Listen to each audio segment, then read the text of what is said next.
Seorang dokter di Rumah Sakit Umum Esmun Medan, Sumatera Utara dilaporkan ke polisi terkait dugaan malapraktik.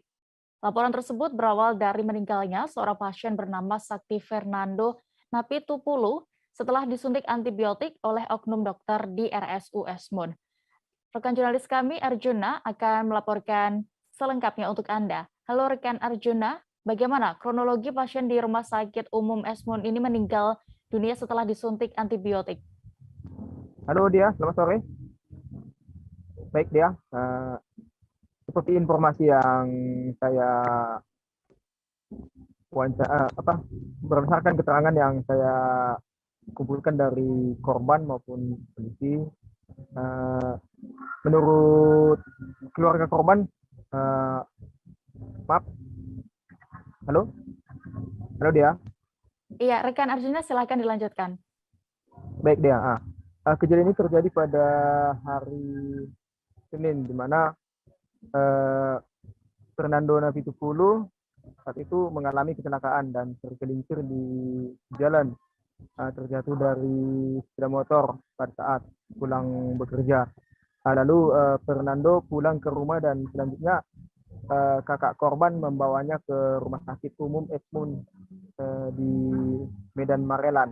Nah, di sana korban memang sempat ditolak oleh pihak rumah sakit dengan mengatakan tidak ada kamar. Kemudian karena memang sudah posisinya sekarat, kakak korban bersikeras agar diberikan dulu. Pada saat dibawa ke rumah sakit umum Esmun yang berada di Marelan, korban sempat dilakukan observasi oleh dua perawat. Nah, di sana korban dibawa ke ruang observasi yang sebelumnya memang perawat sudah menanyakan kepada keluarga korban, kepada Rosnani 70, kakak kandung korban, dan Rosnani sudah memberitahukan bahwa adiknya mengalami ada alergi obat, jadi supaya tidak dilakukan penyuntikan. Namun diduga perawat tersebut lalai sehingga tetap melakukan penyuntikan terhadap Saksi Fernando Navitupulu. Nah, setelah dilakukan penyuntikan sekitar 5 menit, korban mengalami kejang-kejang hingga mengeluarkan buih dari mulut, merasa pusing, hingga buang air besar. Kemudian setengah jam kemudian sudah dinyatakan tidak bernyawa. Seperti itu.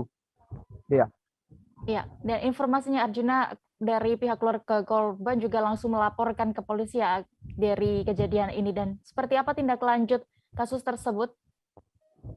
Baik dia, setelah kejadian tersebut, Rosnani sudah melapor ke Polsek Medan Labuhan, di mana wilayah hukum yang membidangi terkait tempat kejadian perkara. Sampai saat ini memang seperti wawancara tadi kepada Kapolres Cilegon Belawan AKBP Faisal Rahmat Simatupang bahwa kasus tersebut masih dalam penyelidikan polisi. Namun sudah diperiksa sejumlah saksi-saksi dalam kejadian tersebut, termasuk keterangan dari keluarga korban. Namun untuk memastikan apakah ini masuk pidana atau bukan, polisi masih menunggu hasil autopsi yang dilakukan kemarin. Seperti itu dia. Baik, terima kasih rekan Arjuna untuk laporan Anda dari Medan. Selamat bertugas kembali. Jangan lupa subscribe, share, komen, dan like ya.